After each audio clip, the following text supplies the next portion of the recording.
اعجاز کر کے ان کے اکثر سوالات آتے رہتے ہیں۔ انہوں نے ایک سوال کیا، اگر کسی نے کورٹ میرج کیا گھر والوں کی مرضی کے خلاف تو ان کا نکاح مانا جائے گا یا باطل ہوگا؟ دیکھیں، نبی اکرم صلی اللہ علیہ وسلم نے فرمایا لا نکاح الا بولی، ولی کے بغیر نکاح نہیں ہوتا، بھاگ کر کے اس طرح نکاح کر لینا، اس طرح نکاح ہی نہیں ہوتا۔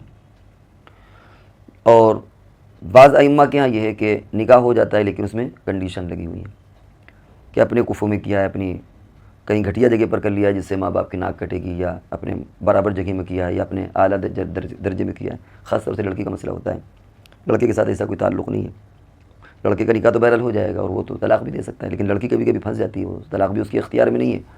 اور اگر ایسا ہو گیا تو اب وہ کیسے کیا ہوگا اس کے ساتھ۔ تو اگر اعلیٰ درجے میں ہے، برابر کے درجے میں ہے، تب تو کوئی مسئلہ نہیں، لیکن اگر اپنے سے ایسی جگہ پر کیا اس نے نکاح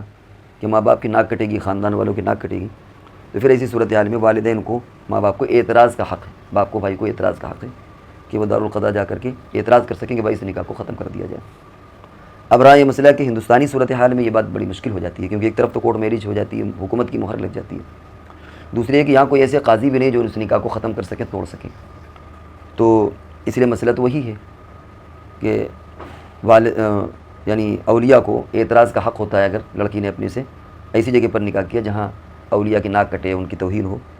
تو ایسی جگہ پر یہ ہے کہ وہ قاضی کے پاس جا کر کے اس نکاح کو توڑوا سکتے ہیں، لیکن اس میں تھوڑی سی پرابلمس ہیں، آ جاتی ہیں کہ کیسے کیا اس کو کیا جائے۔ تو اس لیے کوئی قدم ایسے اٹھانا ہی نہیں چاہیے جس میں یہ نوبت آ جائے۔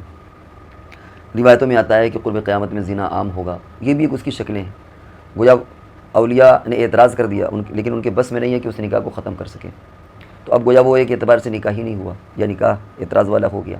وہ یہ سمجھ رہے ہیں کہ ہم میاں بیوی ہیں، بھاگ کر کے نکاح کر لیا، میاں بیوی ہیں، لیکن یہاں ایک اعتبار سے دیکھیں تو نکاح ہی نہیں ہوا۔ تو یہ جو بات آتی ہے کہ قرب قیامت میں زنا عام ہوگا، یہ وجوہات بھی اس میں معین و مددگار ہو جاتی ہیں۔ تو اس لیے جو ہے ایسی شکل میں یہی مسلم بچیوں کو